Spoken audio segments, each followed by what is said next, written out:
Sai Leela, episode 50. Baba's pocket was rather small.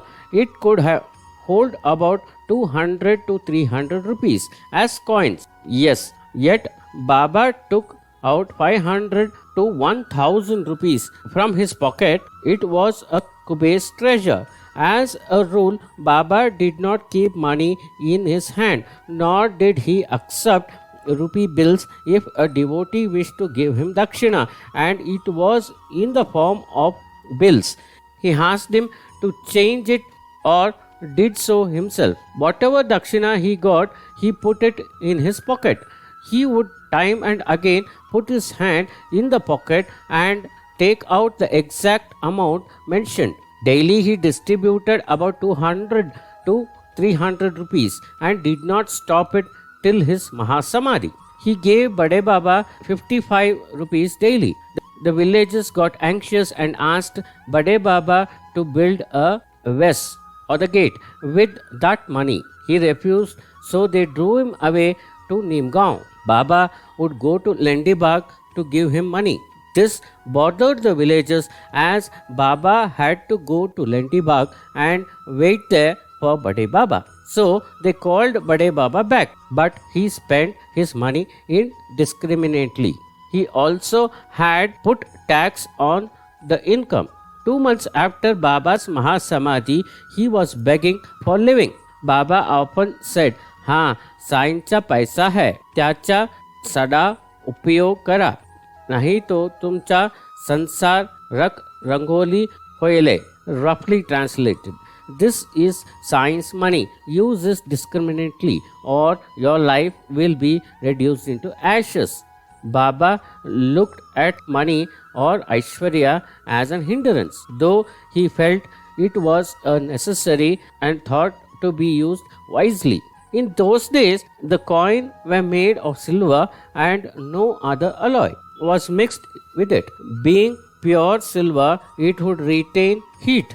Thus, when the devotee gave dakshina, the heat from his hand or himself would be transferred to Baba's hand.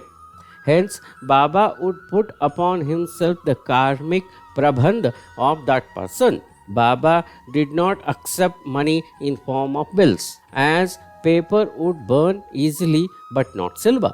He had a small cloth pouch in which he kept some coins. He tied that pouch tightly so that the coins would not jingle. Then he kept the pouch in his pocket. After the noon meal was over and devotees had gone home, Baba would take out the pouch and take out the coins. Then he would rub each coin, saying, "Hey Kakacha, hey Nanacha." If anyone entered the sanatorium at that time, he hid the pouch. Baba had rubbed the coins so much that the impression on them had faded. Thus, Baba rubbed off their karmas. The bhaktas that were given the pocket by Baba were stunned by the outcome.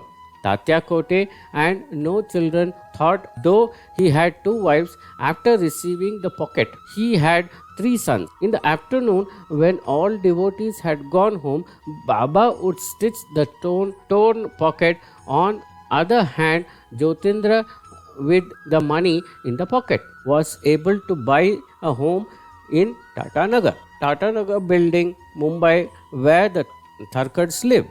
What could I do, O mother? Today, like every day, I went to Bandra. But there was neither gruel or food. Nothing was there to eat or drink, so I had to return. Said Baba, "Look at this Runanaban. Although the doors were closed, still I entered at my own will. Who prevent me? The owner was not at home. My intestines were glowing with hunger at the height of noon without food. I had to return," said Baba to Mrs. Tharkar, who along with Jyotindra were seated in Dwarkamai. Jyotindra was reluctant to accompany his mother to Shirdi. He was sure that his father would offer Naivedya daily to Baba in the photograph and then have meals. His father promised that he would definitely do so.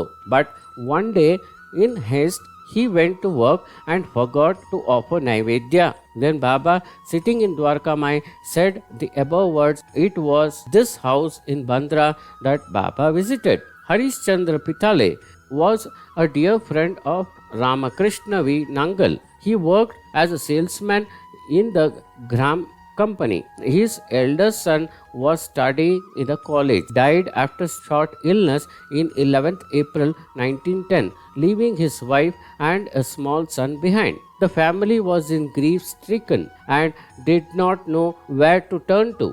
After that, Raghunath Sate Tandulkar was also employed in the same office. On his own, he arranged for Kirtan and held on the 6th June at the residence in Santa Cruz. None other than Dasganu performed the Kirtan. The result was that the whole family became totally devoted to Baba. So eager were they to have Baba's darshan, they kept singing Darshan De Sai Baba from morning to night. On the 23rd April, Raghunath informed Wangal that he should apply for 5-day leave period a week from that day, as they would be going to Shirdi. But the very next day, his mind kept turning to Baba and was determined to take a decision. So he placed some chits in front of Baba. The chits read, "Do not apply for leave. Request 80 of leave," and the last chit was "Apply for leave today." The chip that was picked was to apply for leave today itself. He was very surprised, as that day he did not feel like applying for leave. He was astonished when Nandaram and Mr. Gram's secretary came to him on his own accord and asked him when he was going on leave. The reason being that Mr. Gharam was leaving for Karachi the next day and would not return for a fortnight. So Pitale had better apply for leave that day itself. He did as advised and had no problem in getting it sanctioned. That evening, he went along with Raghunath Sate to meet Dabolkar and Dikshit. He also got a letter of introduction from Rao Sahib Sate. That evening, Wangal went to Pitale's house and he learned all this from his son, who asked him to wait for his father. At 10 p.m., Harishchandra returned home and informed him that he was to accompany him to Shirdi. Wangal told him that this was impossible, as the Department of the Examiner Marine Accounts had opened a branch in Calcutta and 7 officers from there were coming on the 2nd of July to take charge of the office in Mumbai, and he had to supervise the transition, which was only a week away. So it was imperative that he would be there. So it was not possible that he be here. Then Harishchandra said, "Sai Baba has asked you to accompany me. So you apply for leave and you are sure to get it, just as I got my leave, which is a Leela in itself." Surprised at that heard, Wagal said, "Neither of us have met Baba. Then how does he know my name? And where did he say this? You like me, hence you say this." Harishchandra said, "When I was returning from Bandra by train, I snoozed off for a short while.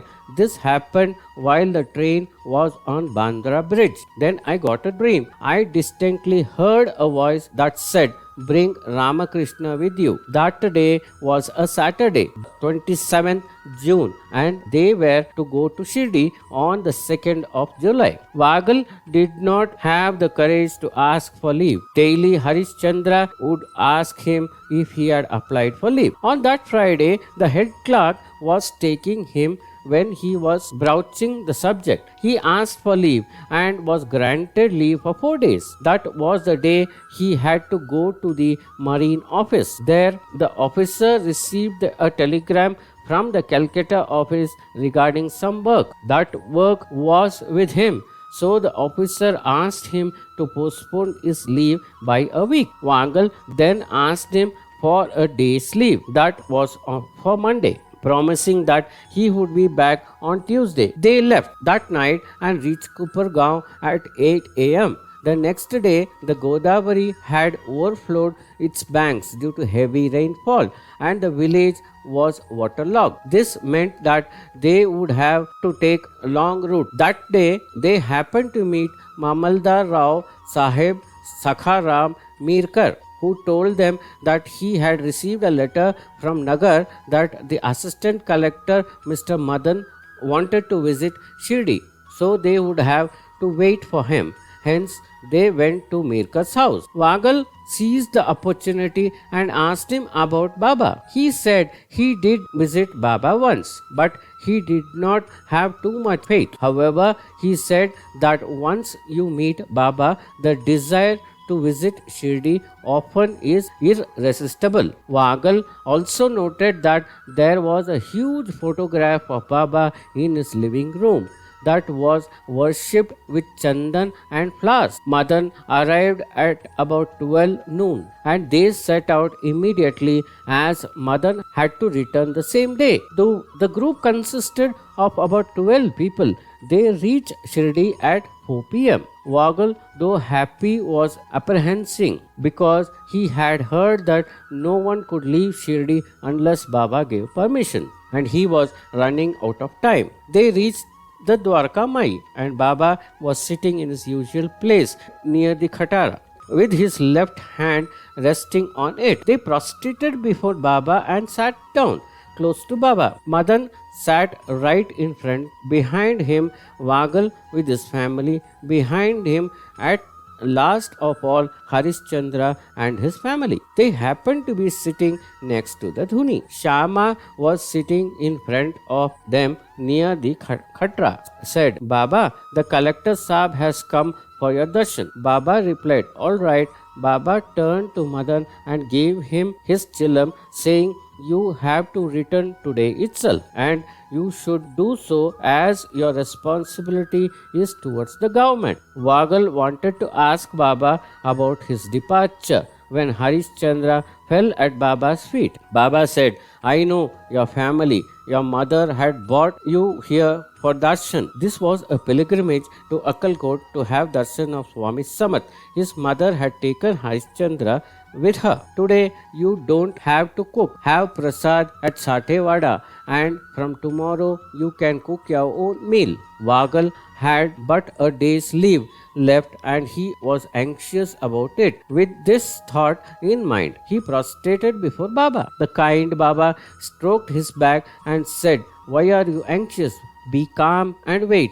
His family could not understand what Baba meant, but Vagal was overwhelmed by love and devotion, and tears of joy ran down his cheeks.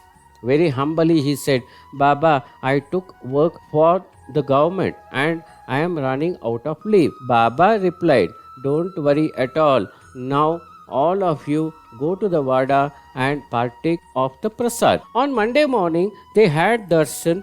His nephew performed ritual pujas and sang Aarti of Narayan Maharaj. Baba listened to the Aarti with great joy.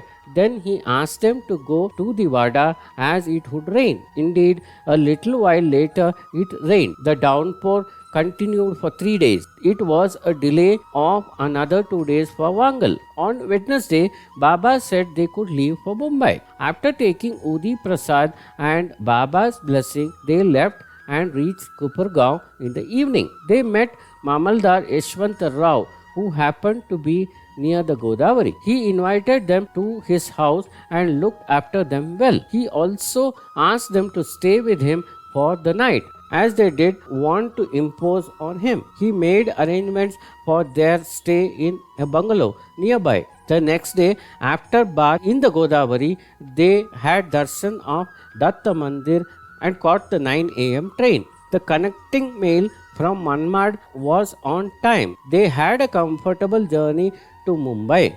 The next day, he went to work. To his surprise, his supervisor was not upset with his delay in joining work. However, he asked him as to what happened. Vagal told him all that transpired.